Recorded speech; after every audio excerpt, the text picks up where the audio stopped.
മേഘാലയയിലെ honeymoon കൊല നിർണായക വഴിത്തിരിവ്. കാമുകന് ലൈവ് ലൊക്കേഷൻ ഷെയർ ചെയ്തു.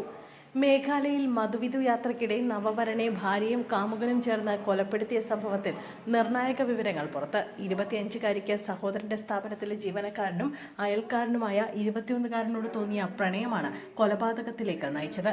ഇരുവരുടെയും പ്രണയത്തെ എതിർത്ത വീട്ടുകാർ യുവതിയെ സമ്പന്നനായ മറ്റൊരു യുവാവിനെ കണ്ടെത്തി വിവാഹം നടത്തി. മധുവിധു നാളിൽ അപ്രതീക്ഷിതമായി ദമ്പതികളെ കാണാതാവുന്നു. ഇതിനിടെ യുവാവിന്റെ മൃതദേഹം കണ്ടെത്തുന്നു. പിന്നാലെ ആസൂത്രിത കൊലപാതക കേസിന്റെ ചുരുളഴിയുകയായിരുന്നു. ഭർത്താവിനെ കൊലപ്പെടുത്താൻ ഭാര്യയും ആൺസുഹൃത്തും തമ്മിൽ നടത്തിയ ഗൂഢാലോചനയുടെ ഞെട്ടിക്കുന്ന വിവരങ്ങളാണ് പുറത്തുവരുന്നത്. ഹണിമൂണിന് പുറപ്പെടുന്നതിന് 3 ദിവസം മുമ്പ് രാത്രി 9 മണി മുതൽ അതിരാവിലെ 3 മണി വരെ 6 മണിക്കൂർ ഭാര്യ സോനവും ആൺസുഹൃത്തായ രാജ് കുശ്വാഹയും തമ്മിൽ ഫോണിൽ സംസാരിച്ചുവെന്ന കണ്ടെത്തലാണ് ഈ കേസിൽ നിർണായക വഴിത്തിരിവായത്.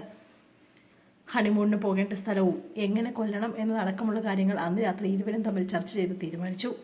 അസം, മേഘാലയ എന്നീ സ്ഥലത്തേക്ക് യാത്ര ചെയ്യാനുള്ള ടിക്കറ്റുകൾ പിറ്റേന്ന് തന്നെ സോനം ബുക്ക് ചെയ്തു.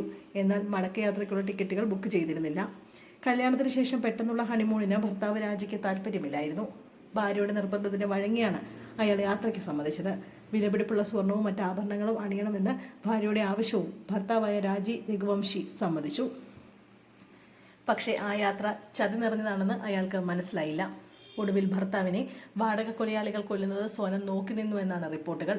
കൃത്യമായ ആസൂത്രണം, അണുവിട തെറ്റാതെ നടത്തിയ നീക്കങ്ങൾ. എന്നാൽ രാജ രഘുവംശിയുടെ കൊലപാതകം വരെ എല്ലാം കൃത്യമായിരുന്നു. പിന്നെ ഭാര്യ സോനം ഉൾപ്പെട്ട കൊലയാളി സംഘത്തിന് തൊട്ടതെല്ലാം പാളി. രഘുവംശിക്കൊപ്പം മധുവിധ യാത്ര തുടർന്ന് സോനവും ഇൻഡോറിലിരുന്ന് എല്ലാം ആസൂത്രണം ചെയ്ത രാജകുശ്വാഹയും തങ്ങൾ പിടിക്കപ്പെടുമെന്ന് ഒരിക്കലും കരുതിയിരുന്നില്ല.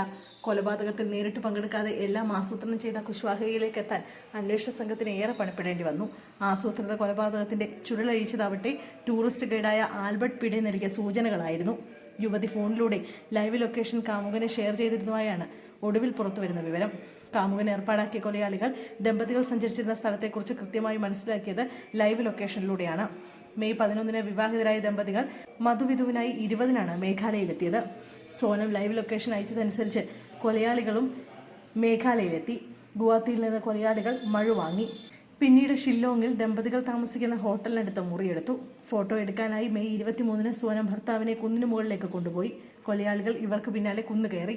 കുന്നിന് മുകളിലെത്താറായപ്പോൾ താൻ നടന്ന് ക്ഷീണിച്ചതായി സോനം ഭർത്താവിനോട് പറഞ്ഞു. സോനം നടത്തം പതുക്കെയാക്കി. ഭർത്താവ് മുന്നിൽ നടന്നപ്പോൾ കൊലയാളികളോട് അവനെ കൊല്ലുക നിർദ്ദേശിക്കുകയായിരുന്നു. കാമുകൻ രാജ് സിംഗ് കൊലയാളി സംഘത്തിലുണ്ടായിരുന്നില്ല. മേഘാലയയിൽ പോകാതെ ഇൻഡോറിലിരുന്ന് പദ്ധതി ആസൂത്രണം ചെയ്യുകയായിരുന്നു. എന്നാൽ കൊലപാതകം നടന്ന സ്ഥലത്തിന് സമീപം ആൺസുഹൃത്ത് രാജയ്ക്കും 3 അക്രമികൾക്കും പിന്നിൽ സോണം നടക്കുന്നത് കണ്ടതായി പ്രാദേശിക ഗൈഡ് പോലീസിന് മൊഴി നൽകിയതായാണ് ഈ കേസിൽ നിർണായക വഴിത്തിരിവായത്. പിന്നീട് മേഘാലയ, മധ്യപ്രദേശ് പോലീസുകൾ സംയുക്തമായി കേസന്വേഷണം ആരംഭിച്ചു.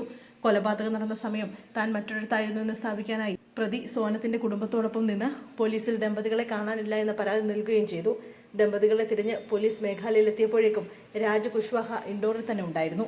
അന്വേഷണത്തിന്റെ ഭാഗമായി സോനത്തിന്റെ വീട്ടിലെത്തിയപ്പോഴും രാജ അവിടെ ഉണ്ടായിരുന്നുവെന്നും പോലീസ് പറഞ്ഞു. ഏറ്റവും ഒടുവിൽ രാജ രഘുവംശിയുടെ മരണാനന്തര ചടങ്ങുകളിൽ പോലും പ്രതി പങ്കെടുത്തു. ഇതിലൂടെ പോലീസ് തന്നിലേക്ക് എത്തില്ല എന്ന് ആൺസുഹൃത്ത് കണക്ക് കൂട്ടി. എന്നാൽ സോനത്തിന്റെ ഫോൺ വിവരങ്ങൾ പരിശോധിച്ചപ്പോഴാണ് ആൺസുഹൃത്തുമായി ഉള്ള ബന്ധം കണ്ടെത്തിയത്. മെയ് 16-ന് രാത്രി 9 മണി മുതൽ അതിരാവിലെ 3 മണി വരെ ഇരുവരും തമ്മിൽ ഫോണിൽ സംസാരിച്ചിരുന്നതായും കണ്ടെത്തി. തുടർന്ന് പോലീസ് നടത്തിയ ചോദ്യം ചെയ്യലിൽ പ്രതി കുറ്റം സമ്മതിക്കുകയായിരുന്നു.